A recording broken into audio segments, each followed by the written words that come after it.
चलिए दोस्तों, आज की इस वीडियो में हम लोग क्लास 12 के फिजिक्स के पहले चैप्टर के हम लोग तीसरे लेक्चर में बात करने वाले हैं कूलॉम नियम के।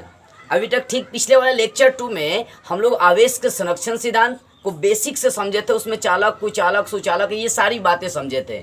आज के इस लेक्चर में हम लोग जानेंगे विद्युत बल के लिए कूलॉम नियम क्या होती है। आज मैं आपको बहुत ही इसको आसान तरीकों से समझाऊंगा ताकि कहीं भी आपको समस्याओं का सामना नहीं करना पड़े। तो कूलॉम का नियम क्या होता है? पहली बात, जब मैं पहला लेक्चर आपको पढ़ाया था इस चैप्टर्स का, तो उसमें बताया था कि जो घर्षण होता है, घर्षण के द्वारा ही क्या होता है कि आवेश उत्पन्न होते हैं।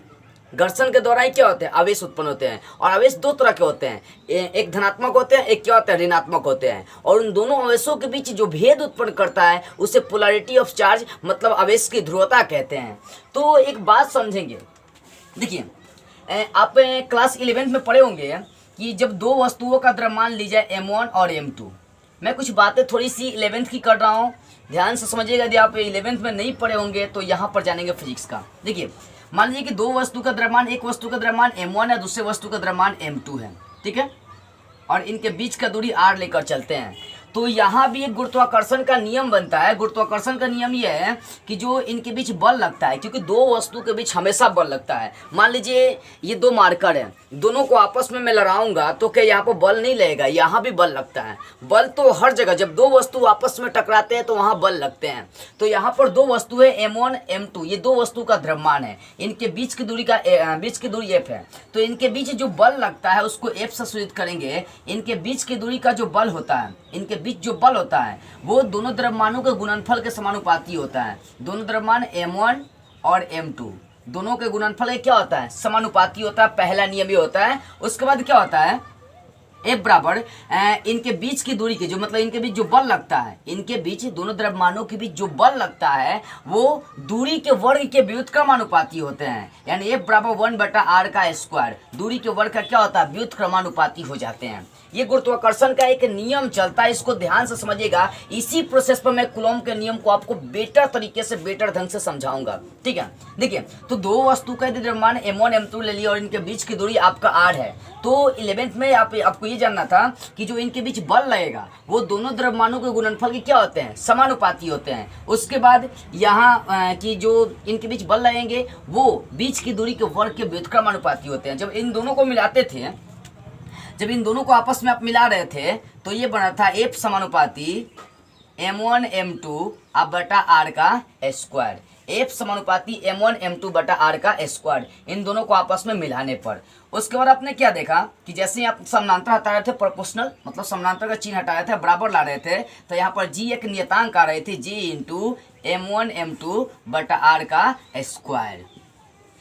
इस जी को हम लोग क्या बोलते हैं? गुरुत्वाकर्षण नियतांक कहते हैं। तो इसी आधार पर हम लोग कूलॉम का नियम देंगे। यहाँ दो द्रव्यमानों से संबंधित गुरुत्वाकर्षण का नियम चलता है, गुरुत्वाकर्षण बल का। लेकिन यहाँ पर हम लोग पढ़ेंगे कूलॉम नियम में दो आवेशों से संबंधित कूलॉम बल का नियम।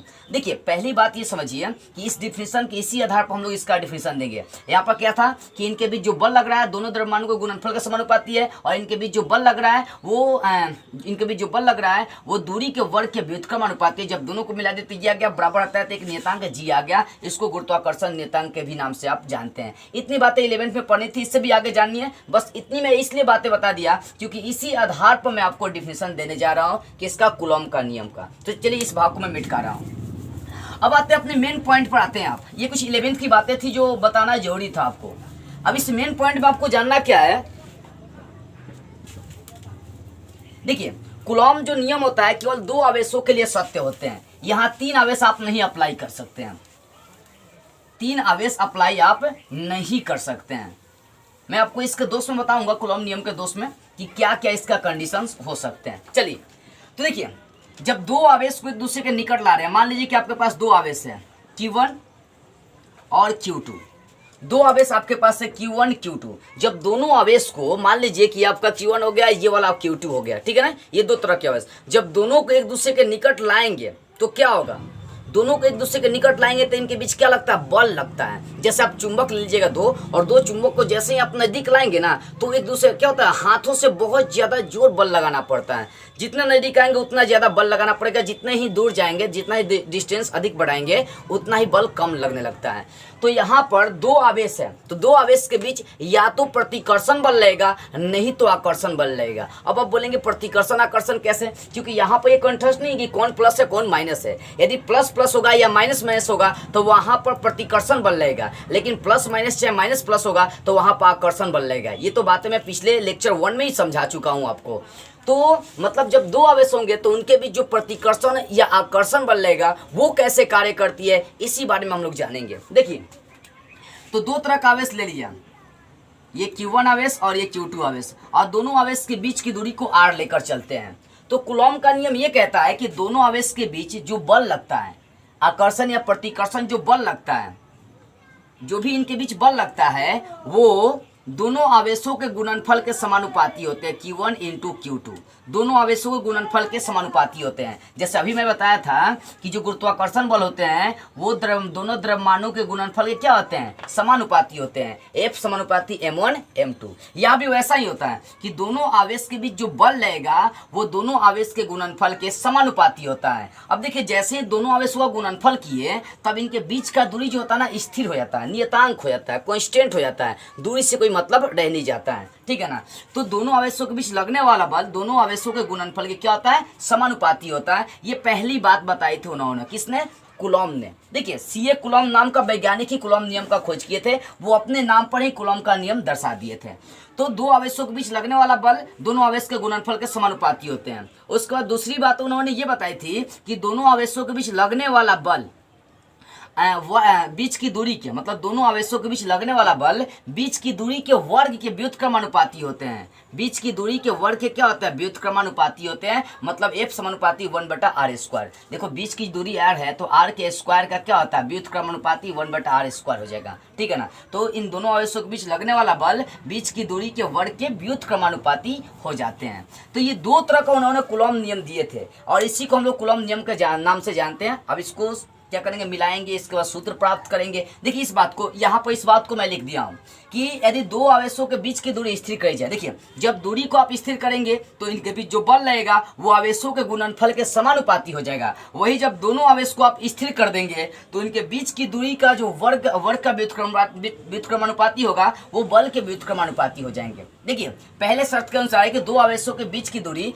यदि स्थिर हो, यहाँ पर लिख देंगे स्थिर हो, यदि दो आवेशों के बीच की दूरी स्थिर हो तो उनके बीच आकर्षण या जो प्रतिकर्षण का बल है वो आवेशों के गुणनफल के समानुपाती होते हैं। मतलब जब दूरी को स्थिर करेंगे तो इनके बीच लगने वाला बल दोनों आवेश के गुणनफल के समानुपाती होते हैं। और उसके बाद जब दोनों आवेश को स्थिर करेंगे, देखिए दो आवेशों के परिमाण यदि स्थिर हो तो उनके बीच आकर्षण या प्रतिकर्षण का बल आवेशों के बीच की दूरी के वर्ग के व्युत्क्रमानुपाती होता है। मतलब अब इस दोनों आवेश को क्या करते हैं, स्थिर कर देते हैं, तो इनके बीच जो बल रहेगा वो बीच की दूरी के वर्ग के व्युत्क्रमानुपाती होगा। तो ये दो कंडीशन, दो शर्त के अनुसार सीए कूलॉम ने नियम दिए थे, ठीक है ना। कई बार इनको एक साथ मिलाकर भी बोली जाती है डिफिनेशन, ठीक है ना, लेकिन मैं इसको अलग अलग इसलिए लिखा हूं ताकि आपको बारीकी से सारी बातें समझ में आ जाए।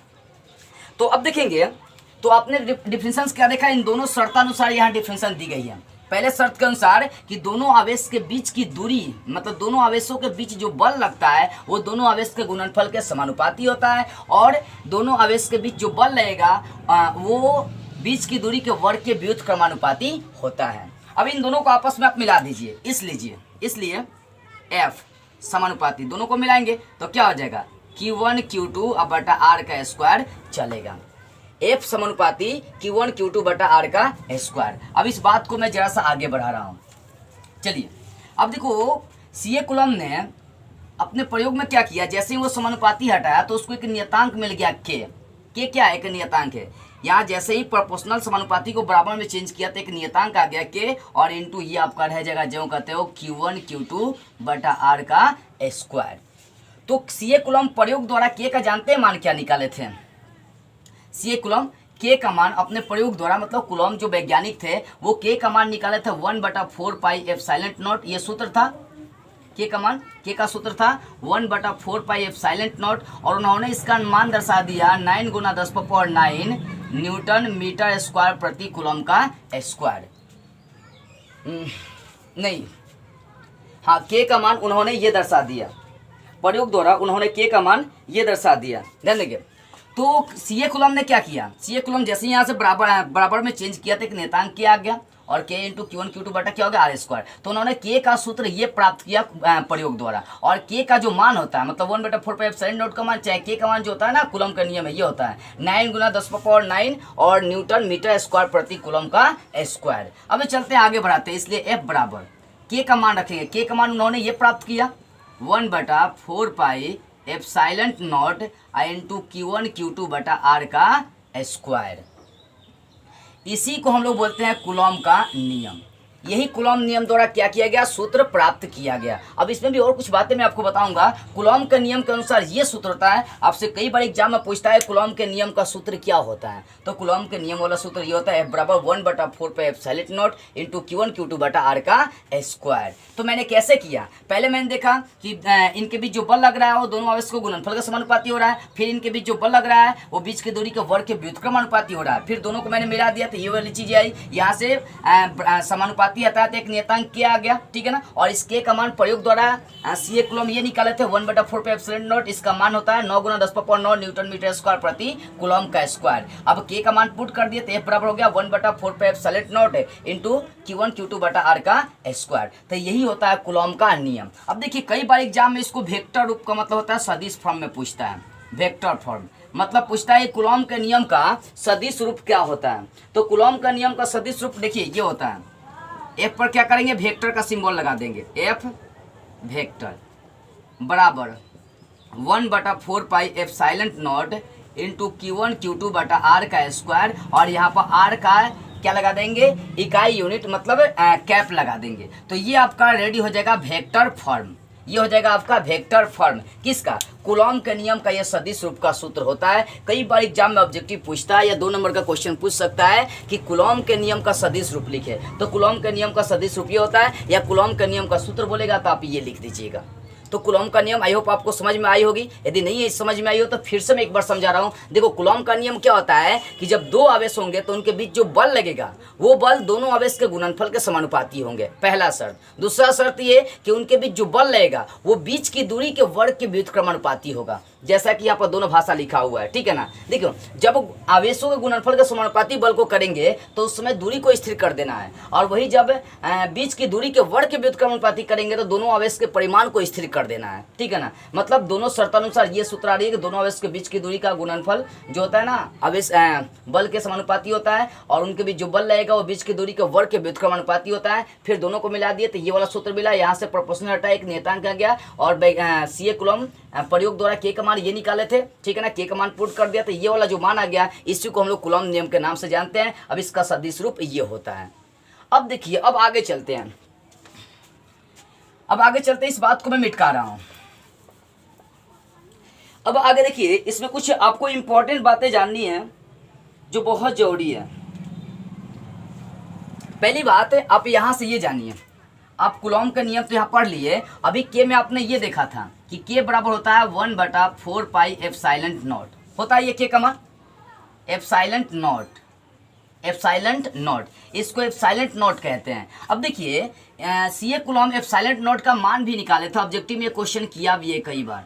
ε0 का मान होता है 8.85 गुना 10⁻⁻12 कूलॉम स्क्वायर प्रति न्यूटन मीटर स्क्वायर, या फैराडे प्रति मीटर भी कहा जाता है। इसके जगह पर ध्यान दीजिएगा, मैं इधर लिख रहा हूँ कूलॉम स्क्वायर प्रति न्यूटन मीटर स्क्वायर, या इसको फैराडे प्रति मीटर पढ़ना है। अब फैराडे क्या होती है, तो धारिता का ऐसे मात्रक होता है। जब फिजिक्स का चौथे चैप्टर में आपको पढ़ाऊंगा धारिता, तो उसमें बताऊंगा कि एफ का मतलब क्या होता है, इसकी बेसिक मतलब जानकारी हम लोग जानेंगे पूरी तरह से। अभी सिंपल सी बात जानते चलिए कि ये जो फैराडे होता है एक ε0 का मात्रक भी लेकर आप चल सकते हैं, यानी ε0 का जो मान होता है वो होता है 8.85 गुना 10⁻⁻12 कूलॉम स्क्वायर प्रति न्यूटन मीटर स्क्वायर, या फैराडे प्रति मीटर के भी नाम से आप इसको जान सकते हैं। यहाँ जो के का मान वैज्ञानिक प्राप्त किए तो उसमें मैं मान बता रहा हूँ कि ε0 का मान ये होता है 8.85 गुना 10⁻⁻12 कूलॉम स्क्वायर प्रति न्यूटन मीटर स्क्वायर, या फैराडे प्रति मीटर,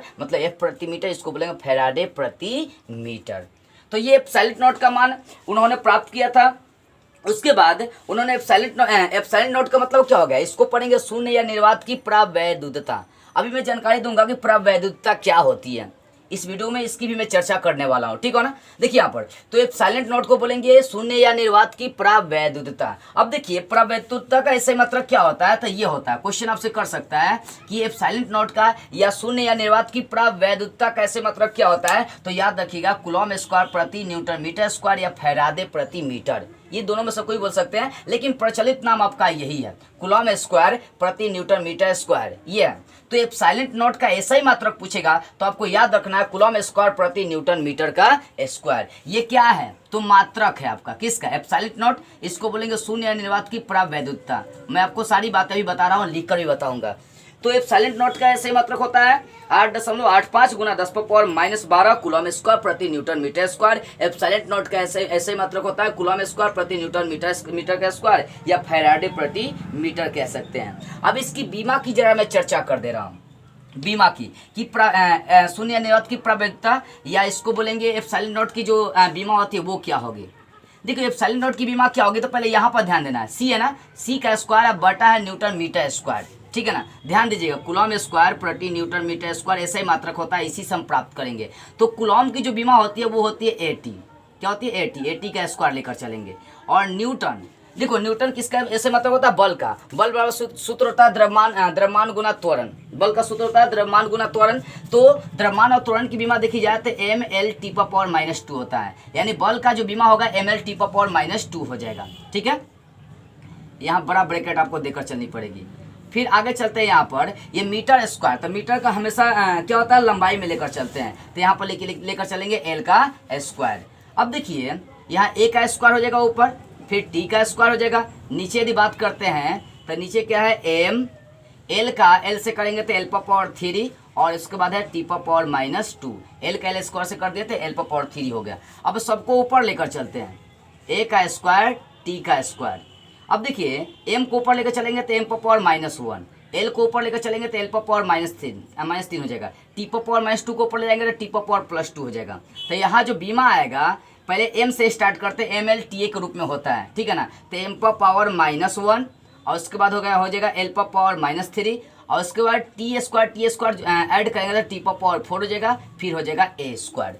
तो देखिए जाए एप्सिलॉन नॉट की जो बीमा होती है, शून्य या निर्वात की प्रवैधुतता की जो बीमा होती है वो होती है m⁻⁻1 L⁻⁻3 और T⁻4 A का स्क्वायर। ये होती है किसका बीमा होता है, तो एप्सिलॉन नॉट की बीमा होती है। इस बात को अपने दिमाग में अच्छी तरह से बैठा लीजिएगा, ऑब्जेक्टिव में क्वेश्चन कर सकता है। ऑब्जेक्टिव में क्वेश्चन ये करेगा कि एप्सिलॉन नॉट की बीमा क्या होती है, 4 ऑप्शन मिलेंगे, या 2 नंबर में भी क्वेश्चन आपसे कर सकता है कि एप्सिलॉन नॉट की बीमा क्या होती है।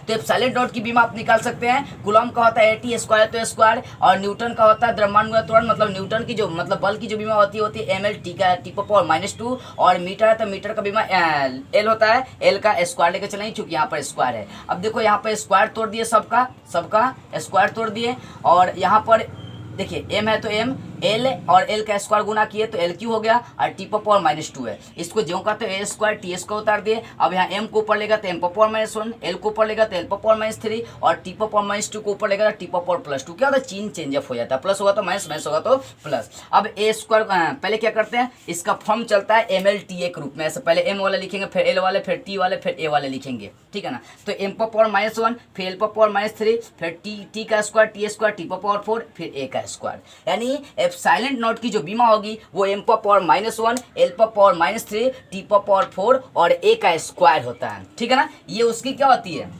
ये उसकी बीमा होती है, किसकी, एप्सिलॉन नॉट या शून्य या निर्वात की प्रावैधुतता इसको बोलेंगे, या विद्युतशीलता के भी नाम से इसको जानते हैं। मैं इसकी भी चर्चा करूंगा। तो यहाँ सब्जेक्टिव क्वेश्चन ये करेगा कि एप्सिलॉन नॉट का मान कितना होता है, 8.85 गुना 10⁻⁻12 कूलॉम स्क्वायर प्रति newton metre square. Epsilon naught की बीमा ऐसा ही मतलब क्या होता है, तो कूलॉम स्क्वायर प्रति न्यूटन मीटर का स्क्वायर या फैराडे प्रति मीटर।